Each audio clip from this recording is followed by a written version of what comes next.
Our March Colloquium. I'm Sarah Shoppy-Sullivan. I'm the new director of the Crane Center for Early Childhood Research and Policy. If I don't know you, I'd be happy to talk to you afterwards. If this is your first time to one of these talks, I hope you come back again. We have these on the first Friday of every month, and I'll tell you a little bit more about what we have coming up at the end.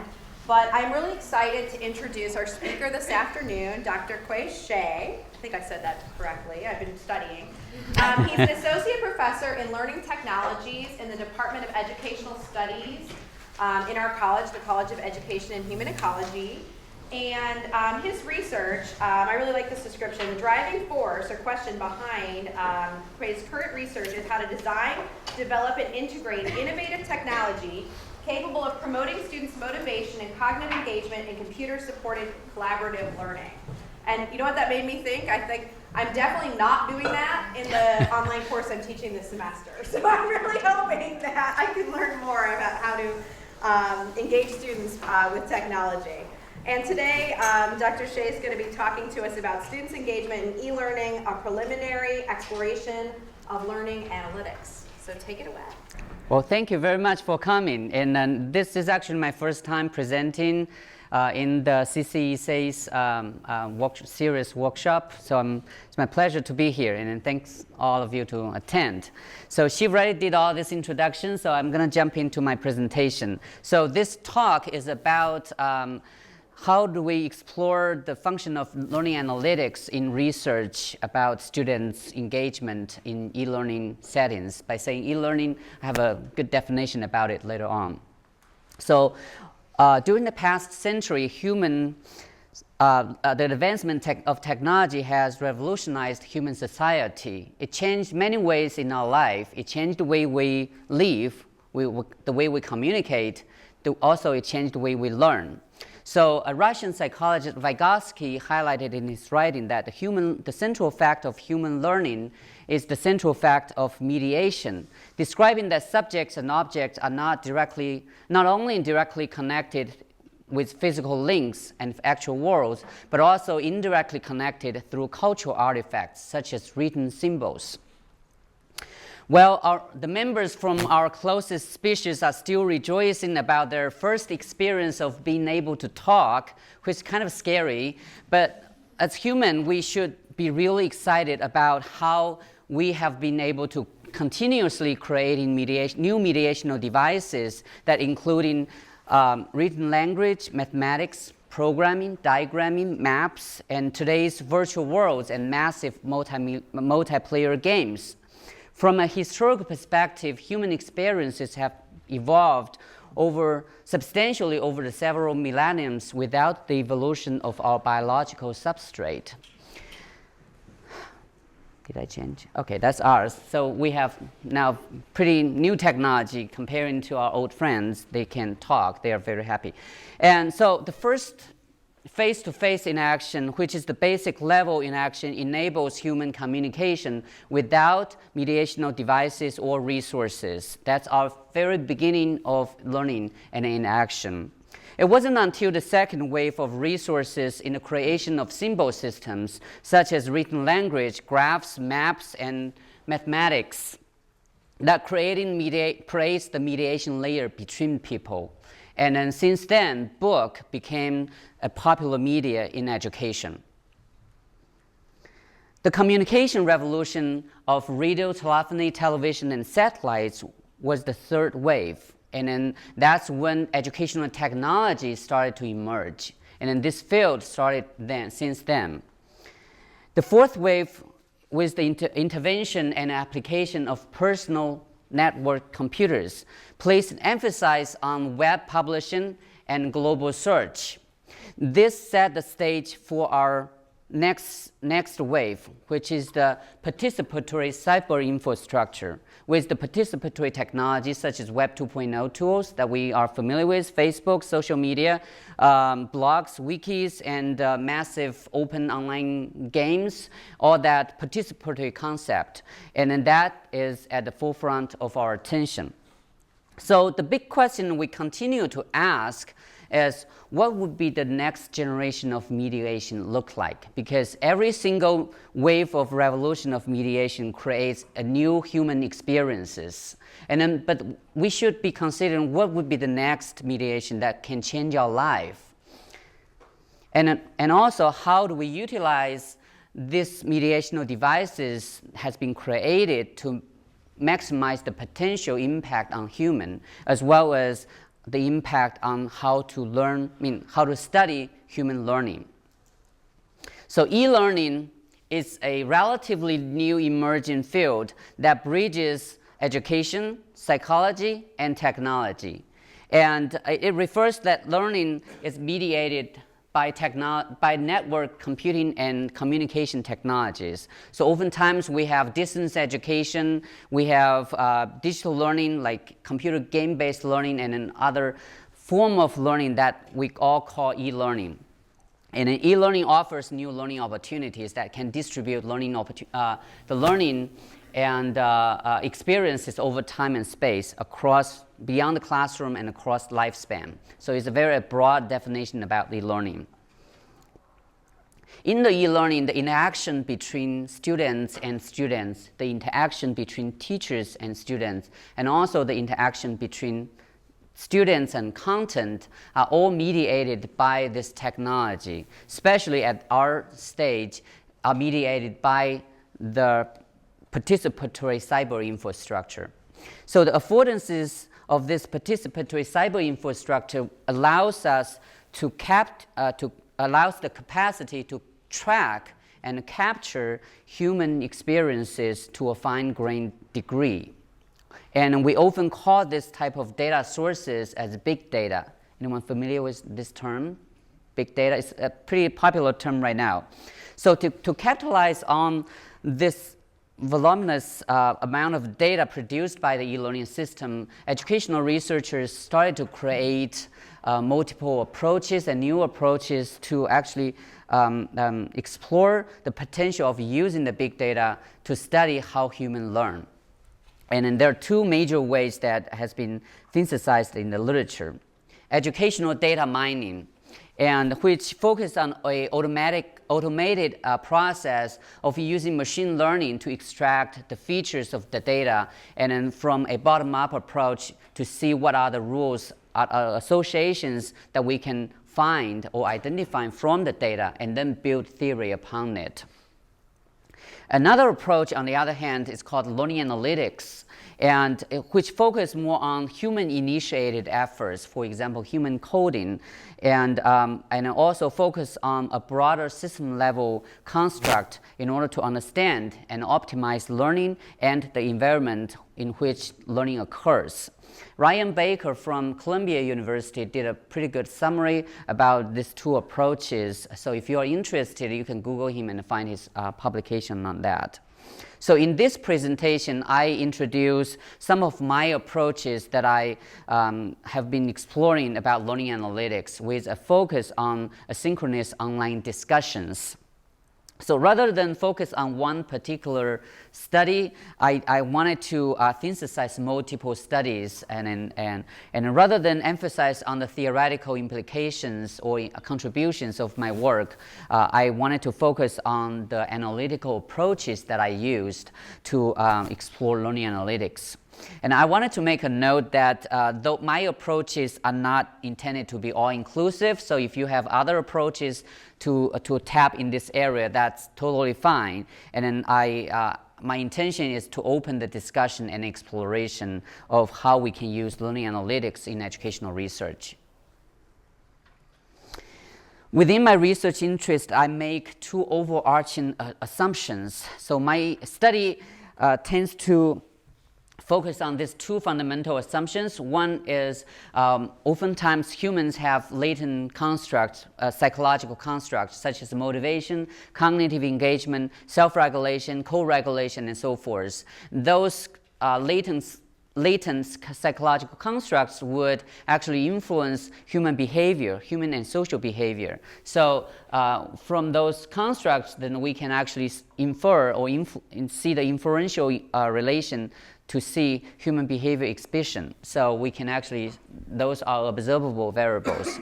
But on the other hand, we hope those behavioral indicators or those observable engagement, on the other hand, can help us to detect and then diagnose our psychological status.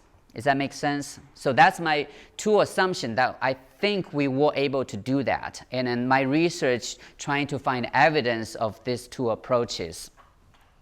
So evidence number one, I wanted to find out how motivation can influence students' behavioral engagement. And I anchored my research studies in a refined context where students are doing online discussions asynchronously. There are a few reasons I wanted to emphasize online discussion rather than a general e-learning pool. First, online discussion is one of the most important and popular methods in online or e-learning that enables communication between students and teachers and between people. And most learning management systems do have a component of asynchronous online discussion. How many of you have been used that or participated? I bet a lot of you have experience about that. And students' activity in these online discussions actually reflects a general characteristics of their e-learning in general. So if we study the online discussion, we can infer back to a general e-learning behavior. And last and most importantly, students online, the asynchronous online discussion systems captures and provides a variety of data sources that can be made available for us to study. So those are some reasons I choose the discussion board. It's not that I don't want it to study a broad scale, but I choose the discussion activities as a more focused approach. I believe with this focused approach, we can build more precise models about students' engagement and about students' learning. So my first approach is focus on more on the qualitative data sources. The first impression when you go to an online discussion system, what you will see is a tremendous amount of text information will be generated, exist in the online system, which can be a great data source for us, and then probably is the most easiest data source, a most accessible data source for us to do research. So I take a qualitative approach to tap into the learning analytics. In 2011, I did a study. We did a content analysis of online discussions to see how motivation and students' engagement in terms of knowledge construction are related.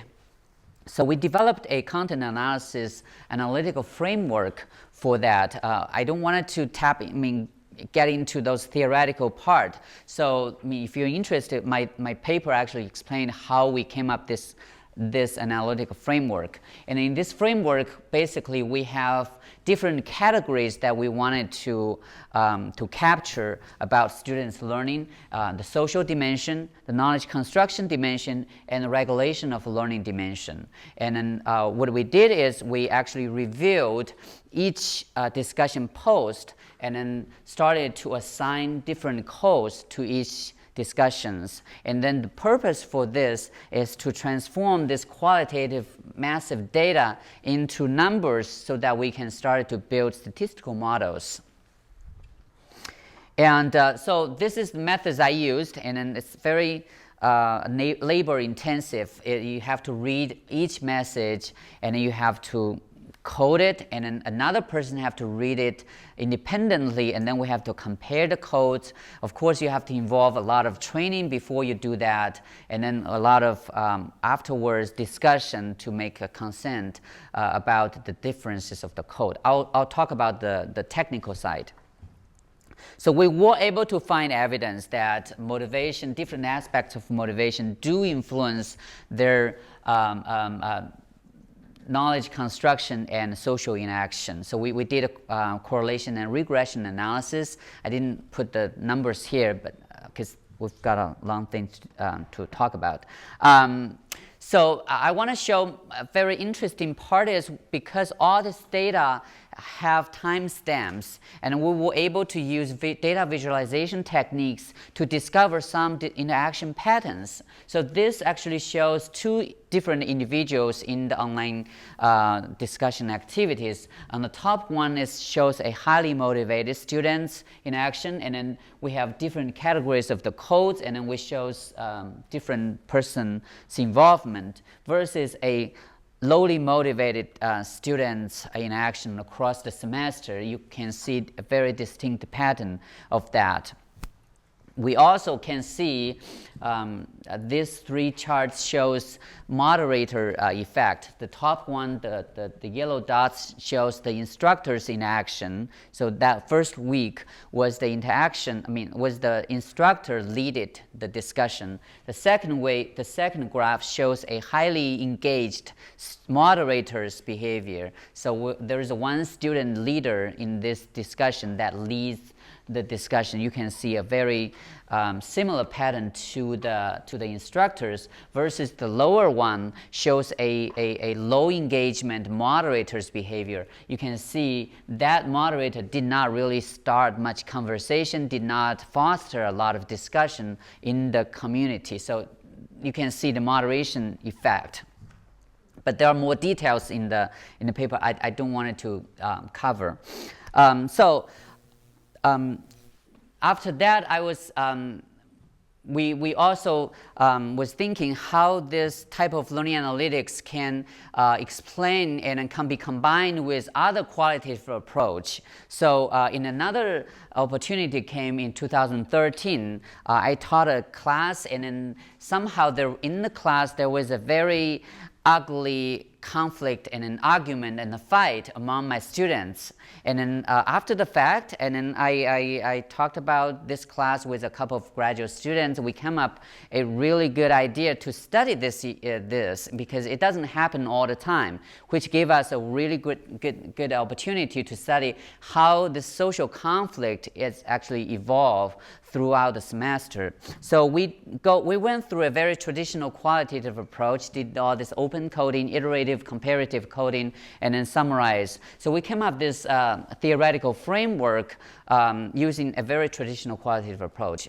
We looked through different artifacts of the course, we looked through the discussion transcript, we looked through the reflective journals that students did, and then we find the social conflict doesn't happen suddenly. It actually goes through different phases across time. So the first phase is called cultural initiation, and then where students started to become nice to each other, to negotiate the cultural norms about in the class.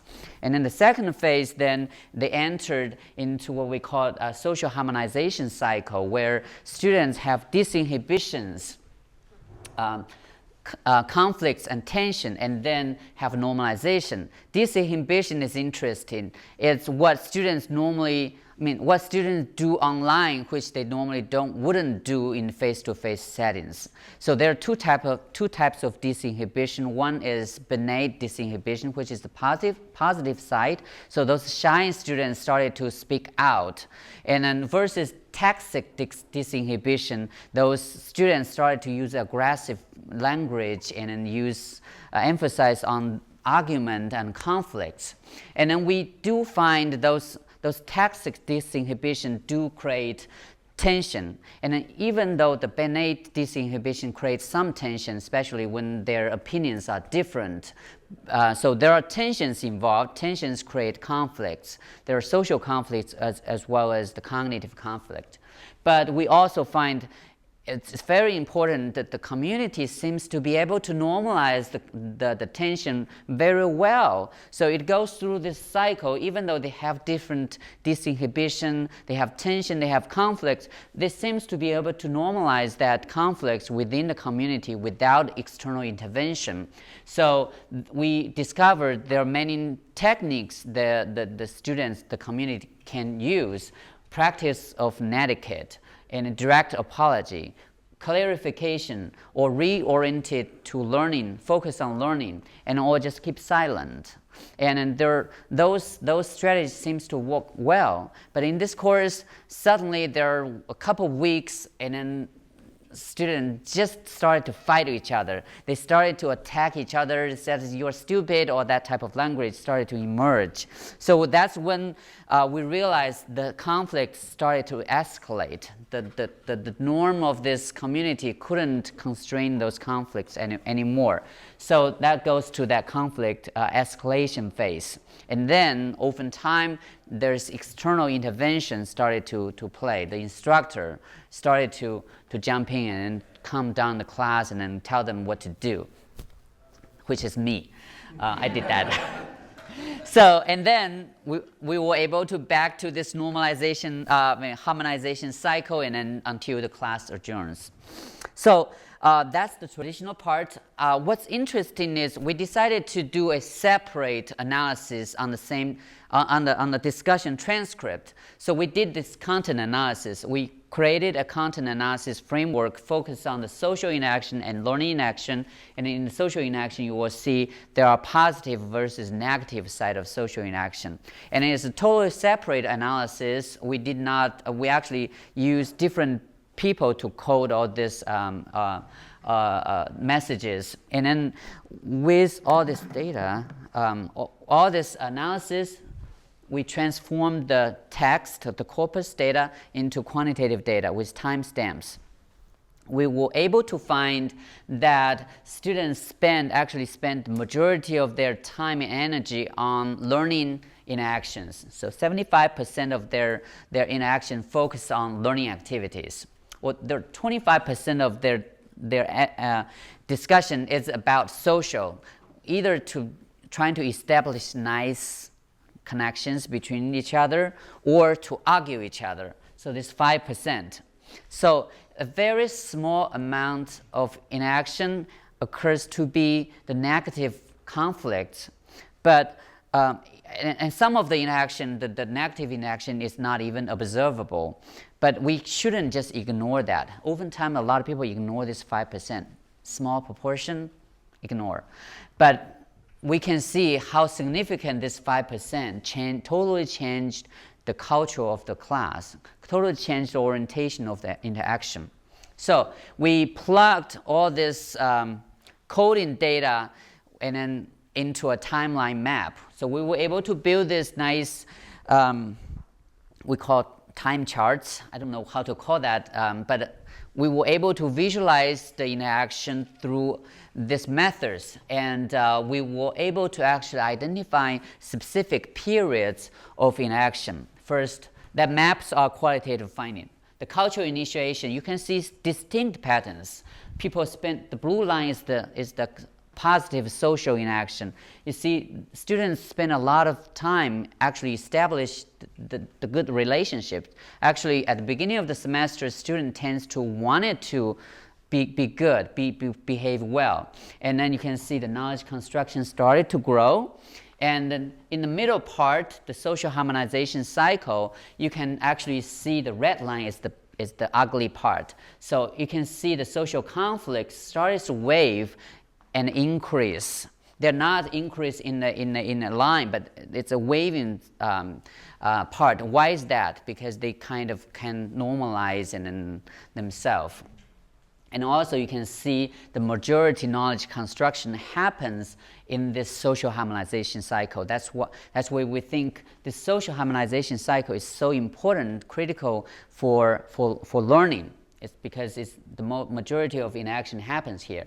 And you can also see there are some breaking points that the red line actually exceeded the blue line.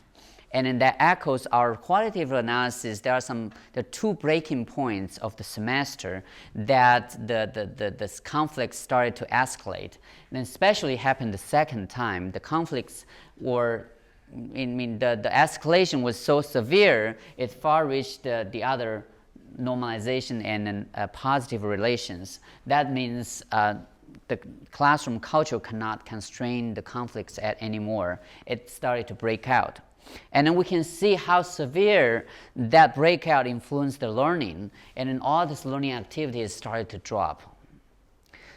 And after the intervention, I don't know if it's towards the end of the semester, or if it's the intervention helped the reflective activity a lot. So we yet to find another opportunity to study how this stabilization influenced learning. But you can see the escalation actually hurt learning very badly. What was the journey? What was going on during a journey? It's the last week. That's all it means? It's just the last week? It's the last week. They're ending the community, and then you can see in a journey phase, there's a lot of reflections going on. So they started to reflect, and then actually in the qualitative finding, the reflections tends to be quite positive. They said, even though this class has some issues, but the majority of the activity helped me learn and all that. So it was reflected in the qualitative side. So to summarize the qualitative approaches, oftentimes you do need to develop some kind of coding instruments to actually help you to analyze the qualitative content. And you can also develop some technical tools to help you for that type of analysis. I will show you next slide. And then there are also machine learning efforts using natural language processing. You can see this story. It doesn't work 100% time. Everyone uses Siri. It's kind of fancy, but you get a lot of "sorry, I can't help you," that type of message. So as I mentioned, this type of content analysis is very labor intensive, and although we have some qualitative tools like NVivo, it's not geared towards content analysis. So I developed some methods, a kind of technical tool, and then we wanted to further develop this tool to help to resolve some issues in terms of content analysis. The first issue about content analysis is how to decide the unit of analysis. Do you use words as the unit, or do you use paragraphs, or do you use the messages? It's been debating in the literature. And then there's another direction is not to use the semantic methods to decide the units of analysis, but really focus on what's the units of meaning. So it's called meaningful units. Maybe some people use 3 paragraphs to express meaning. So this methods that we used is actually using human judgment on the meaning to chunk the units first. So normally you involve multiple coders, and then they sit together and then select the coding units one by one. So the first tool we can use is to help us to decide the unit of analysis. And then I developed this tool to help the reviewers to code. And then that shows a unit, that shows the original message, and also you can click that shows the full thing. And then we actually can plug in all these different coding codes so that the reviewer can just select, oh, this is confusion, that's inquiry, that's expert, that's NA. So it's easier for them to code, because normally they go through 1,000, 2,000 messages. It's a very labor intensive, and then they can put some comments.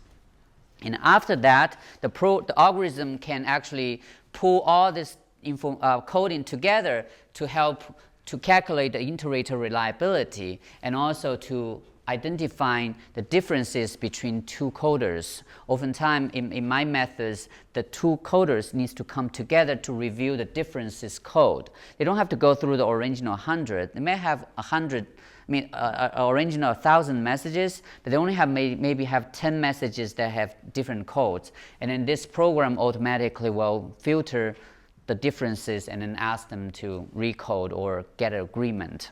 So those are some technical tools that we can develop. I want to further develop this and then make it available to the whole community. So one of my students is going to work on this in the future. So that's the first approach, emphasize on the qualitative data. And as I mentioned, that's very labor intensive. Do we have another better way to get this data and then to utilize the line analytics? Maybe there are, because most discussion systems, most e-learning systems are built upon a database. So there's the interface infrastructure, and then eventually there's some source of database that you can retrieve data from. So I was able to tap into the quantitative analysis part. In my earlier work, I did not have access to the database. I did manual count. So I counted how many messages that person posted, what time, so I manually created spreadsheets and then counted all that. I was able to find that, yes, the post, because I only can count posts, right? How many messages, what I see in a discussion board. So I was able to manually count and manually count the replies, and then I can collect a self-reported measurement about students' motivation and then run some kind of relational analysis. I was able to find that motivation do influence students' number of posts and replies. So that's the first thing I did. But then I realized students go to online discussion board not only to post, right? There's a very critical component students do in online discussion without posting. They log into the online discussion board to read, right? That's actually more important than the posting, because reading is when the learning happens. So how do we discover this reading behavior? So I started to explore ways, and I was not able to get access to the behind database of the university learning management system. You know how you know how that works. It's very difficult to get access to an institutional large database. So what I did is I created my own discussion board. I called it iDiscuss. That was my first prototype that I did in Mississippi State. So we were able to launch this study to explore the behind database about discussions. So I want to emphasize on the data sources. So we were able to find out students' engagement in terms of posting. Of course, that's easy to retrieve. And also we were able to identify students' non-posting behavior, especially about their reading behavior, about their logins, about their rate each other's, and all that other type of behavior. And we also were able to find out the interpersonal behavior, who replies who, and then who rated who. And what we find is students do spend a lot of time doing posting, logging, replying, rating in this class. What's interesting is all this number overwhelmingly exceeded the minimum requirements of the course. The students in the course are required to post 2 messages a week, which the course has 10 discussion period. That means they only need to post 20 messages, right? And then they only need to read possibly 20 messages in order to reply one. And then they only need to log in 20 times. And then there's no requirement for the length. There's no requirement for rating. But you see all this pattern is overwhelmingly exceeded the minimum requirements. What it tells us is the students have some intrinsic motivation elements. If it's forced by the instructor, they would just satisfy the minimum requirement. And I was also able to find that students do spend a lot of time doing the posting behavior, but it's more interesting students spend almost half or more than half of the time just to log into the discussion and to read. And not necessarily, I can't assume they are reading, right?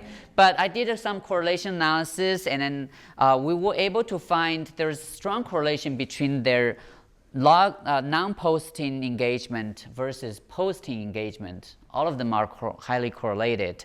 And that kind of tells me that students don't just log into a discussion board for the sake of showing up.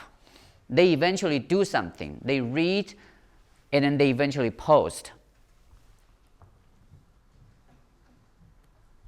And then utilize self-reported measures, we were able to capture students' motivation, and then we were able to run some kind of relational analysis, especially regression analysis. We were able to find that students' motivation do impact their posting and non-posting behavior, and also students' peer feedback, other person's input to me, influenced my own behavior. And then I theorized this as an external drive, the peer feedback as a source of external drive, and then the motivation as the internal drive to students' engagement. And then I'm sorry, I'm not able to get into all this detailed statistics due to the time frame. But the technical challenge in this type of quantitative analysis is I call accessibility. And you can either try to access to the database provided by the university, which I work with ODE a little bit, and then we actually gained access to the database on that. But to general research pool is very difficult to achieve. Policy and then human IRB issues, all that. The second approach is to develop your own independent learning management systems, and then you have full control of the intervention, you have full control access of your own database. But both approaches involve some technical skills.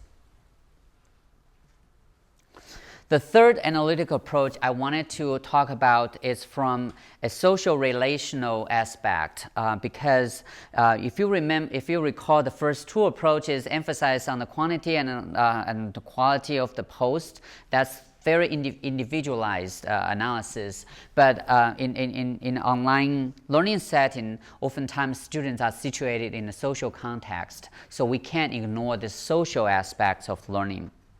So I started to explore some social dimensions of students' engagement in online discussions. So in 2014, we published a paper using a technique called social network analysis to interpret the different dimensions of engagement. So using the methods, the quantitative methods, we were able to identify the posting engagement and the non-posting engagement. And then we have other type of information we can get about students' engagement, especially a participating diversity, which is not captured by those. And using the network analysis, we were able to see how diverse that students are interacting with each other. And then we also, using this type of methods, we can see how cohesive this group is. As you can see on the top graph, that shows a very cohesive interaction group versus the lower one, more like a star shape, and you can see the interaction is not effective. Everyone is communicating with the center person.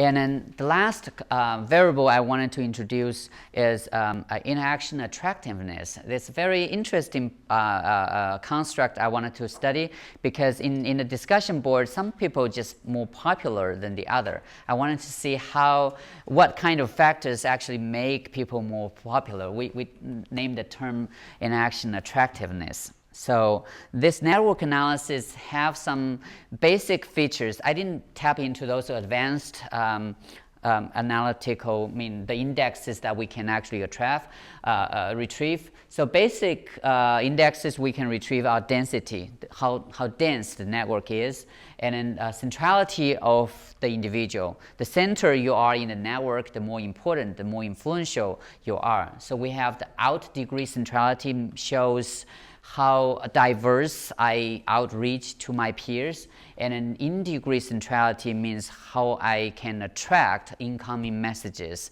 That shows the popularity of myself in the network. So this is the engagement framework that we were able to lay out from the data. We were able to find out the moderators' behavior, including their numbers and then their attractiveness and then the interaction diversity. And then we are also able to parcel out when they are not the moderator, what happened. So the other participating patient means the same individual. It's only when they are not in the moderator's role. The third one is when this person is the moderator, how their group is performing. So 3 sets of variables that we can extract from this type of analysis. And then we can answer some interesting findings. So the first thing is I wanted to see how this role assignment influenced that moderator's behavior. And we actually can find that when an individual is officially put into the moderator's position, they started to post more messages. But they post shorter messages. And then they spend more time in the online discussion board, and then the more time you spend, we can infer they're actually reading more others' messages, and then they actually interact more with more diverse peers. So, we do show appointment does make a influence of students' engagement, and I also wanted to see how moderators in engagement can influence the group engagement. So we run some correlation analysis, regression analysis. We did find the model's significance and then some variables predicting the group. So we actually can show that the moderators' behavior do influence the group engagement as well as the group cohesiveness. The third question I can answer is to see how this popularity, attractiveness can form. The first approach is, of course, if we put people in the moderator's role, leader's role, it might just make them more popular. That's an assumption.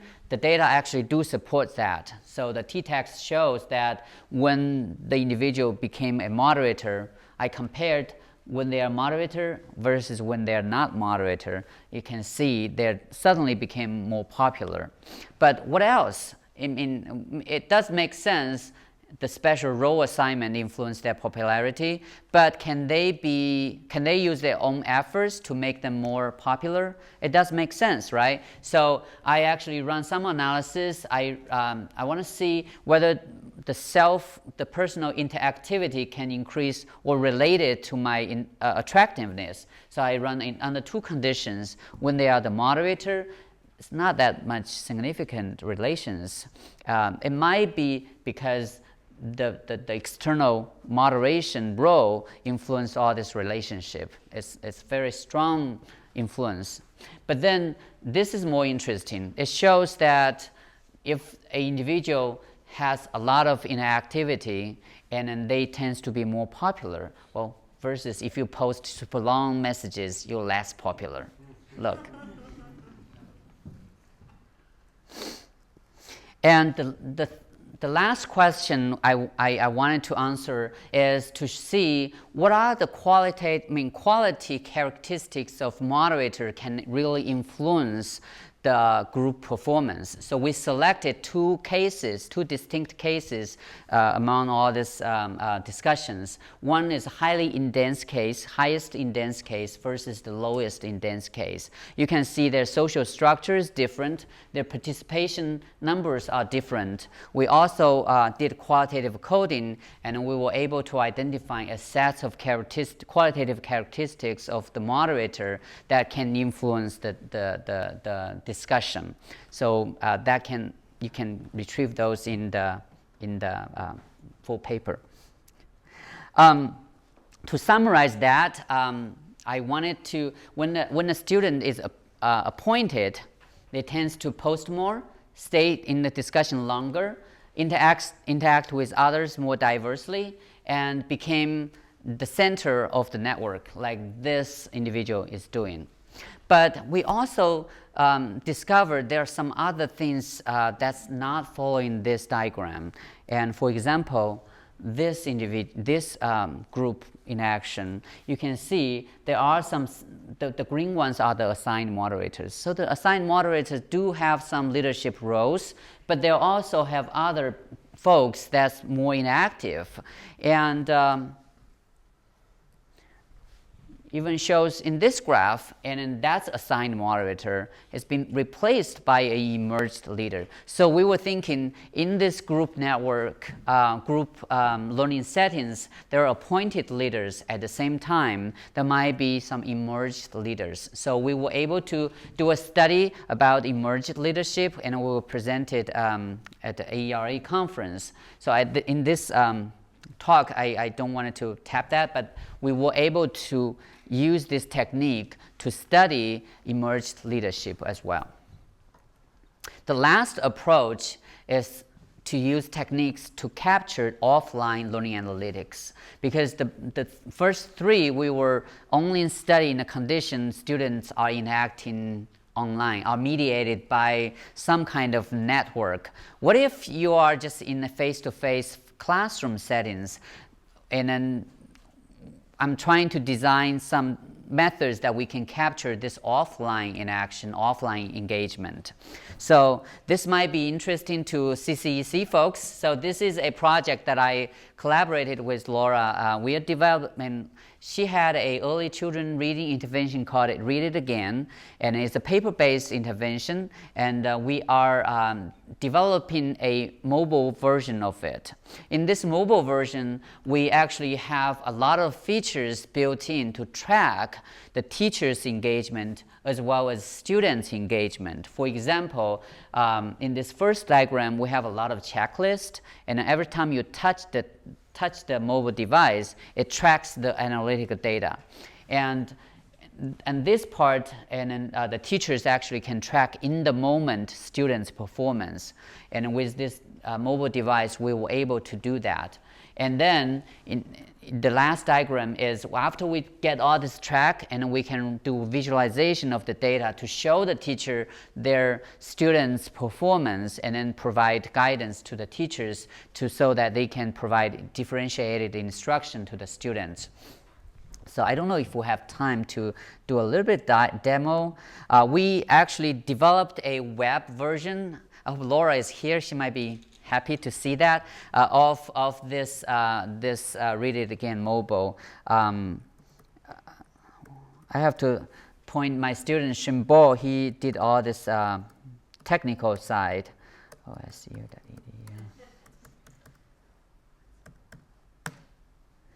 So in this, we didn't have time to build a full mobile everything, but we started with a web version. So at this point, we were very happy to say we completely transformed the paper-based Read It Again into an online version.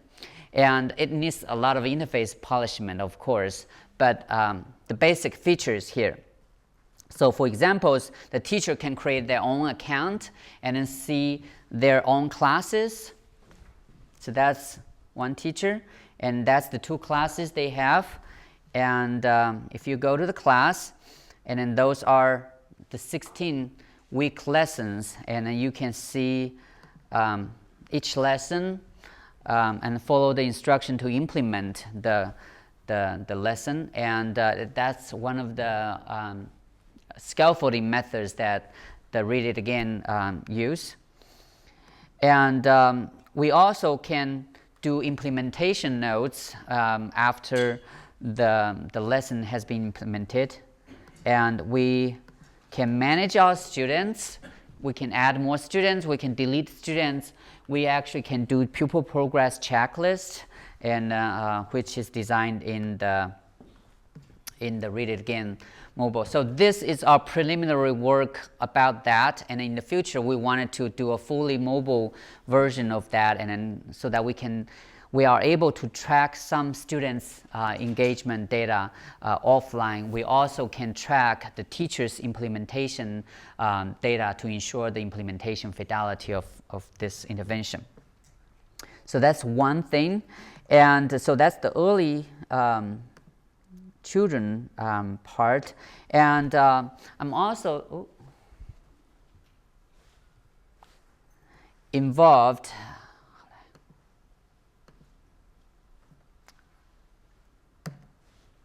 doesn't want to go away. I can't advance my slides. Okay, my computer freeze.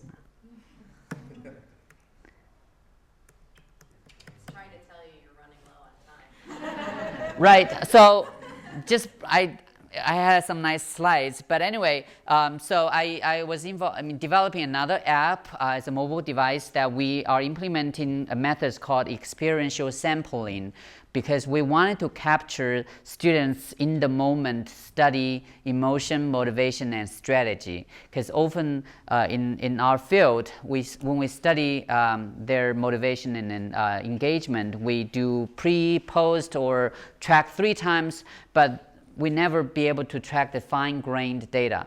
And then using the experiential sampling methods with mobile technology, we should be able to, I'm positive, I have not piloted my study yet, but I developed this app that can prompt students momentarily in the moment when they are studying and then ask them a series of questions. We were also able to collect their GIS information, where they are studying, who are they studying with, and then the timing information, when are they studying, and then also their study calendar. And we also, in the future, we wanted to detect their possible study time. So, well, my slides doesn't advance, but that will end close. I mean, I did not talk about my assumption number 2, but that was my future study, because I had 2 pictures. Just imagine one picture with a bored boy's face. Whenever you see that picture, you can tell that boy is bored, right? And then imagine you have a kid that playing video games. You can see the facial expression is very engaged, very concentrated, very interested. And then we actually, as a human, can detect such distinctive behavior, and then the analytic data that we capture should tell us similar things. So I had a matrix, matrix movie that all this graph shows a person. So if we have all this engagement data captured through multiple resources, we should build behavioral models that we can diagnose students' psychological states, for example, their engagement and motivation. And that's our future work, and we hope we can accomplish those goals. And I think that would end my talk. Any questions? Yeah, thank you.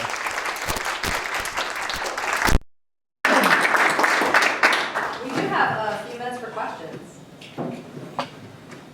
Yes. I was wondering, particularly your work with the discussion boards, which I thought was very interesting, if you found that the discussion prompts were related to motivation and engagement, so were different kinds of statements, did they elicit more response? Do you know what I'm saying? So was the discussion board, the text of the discussion board prompt, was that differential? Yes, through the analysis of our moderation quality, we find there are some special quality of your posts which prompts more interaction versus some posts are less engaging. So, for example, if you post more open-ended questions or more open-ended prompts, over time it generates more engagement versus closed-ended, narrow-ended prompts. Yes, there are quality differences about prompts.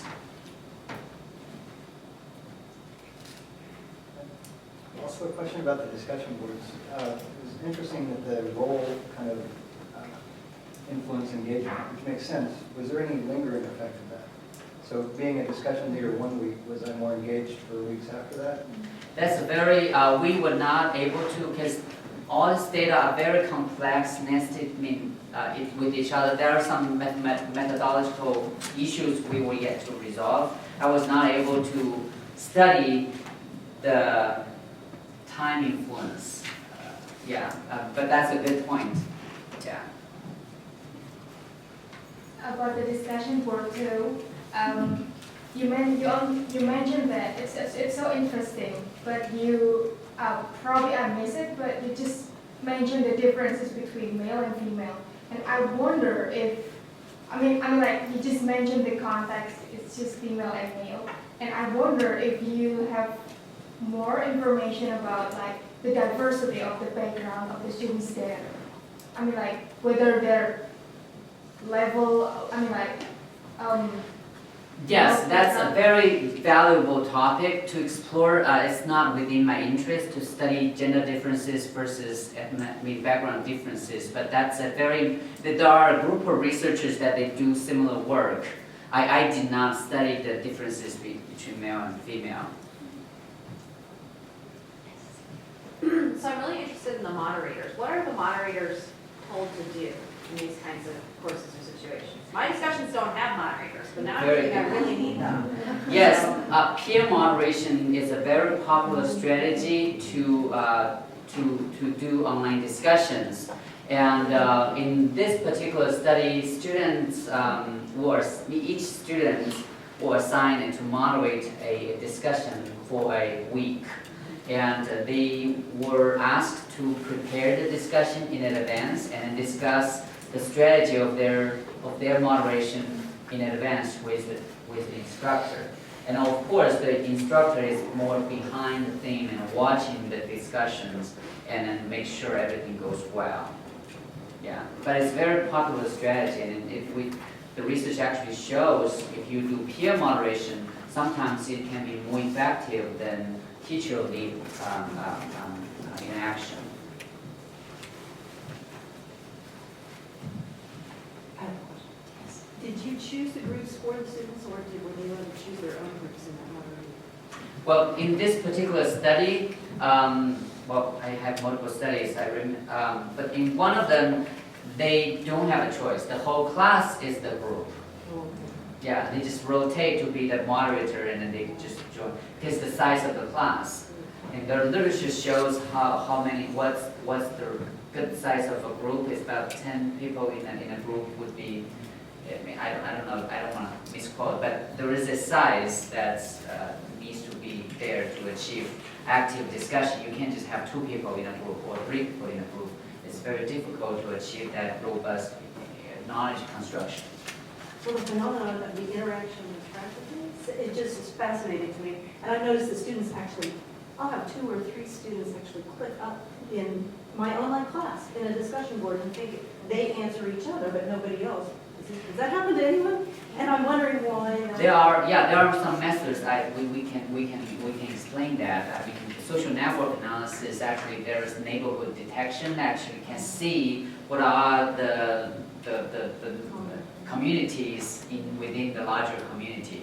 But that we need a larger network to study. In a classroom setting, oftentimes you have 10 people or 20 people to do the discussion, and then it's hard to do this type of analysis. If you have like a MOOC, when you have 10,000 people doing the online discussions, you can easily do the neighborhood detection to see where the communities are.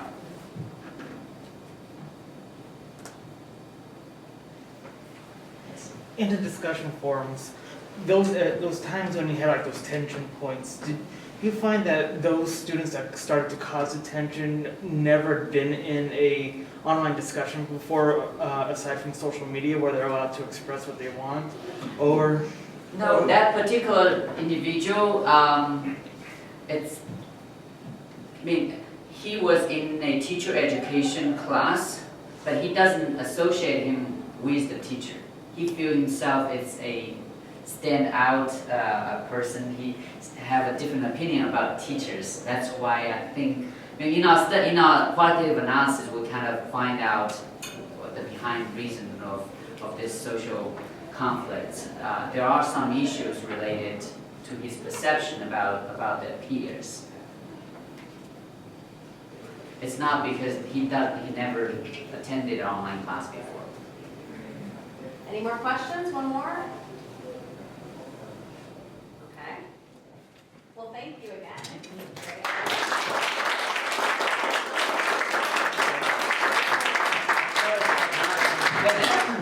That's okay. Before you get up, I have a few announcements to make. First of all, our next First Friday's colloquium is going to be Friday, April 3rd, and Dr. Shane Piasta will be talking about empirical findings concerning alphabet knowledge, development, and instruction. And the Crane Center also has every spring a distinguished speaker come. And this year's distinguished speaker is Dr. Catherine Snow. She's going to be speaking at the Union, the Ohio Union, in the great rooms on, they're great, they're great, on April 30th at 4 p.m. And she's going to be talking about improving the quality of instruction in early childhood settings. So I hope you come to those events and continue to come to the Crane Center events. If you're not familiar with the Crane Center, we have some materials up here. So please come, take a look, sign up, and have a wonderful weekend.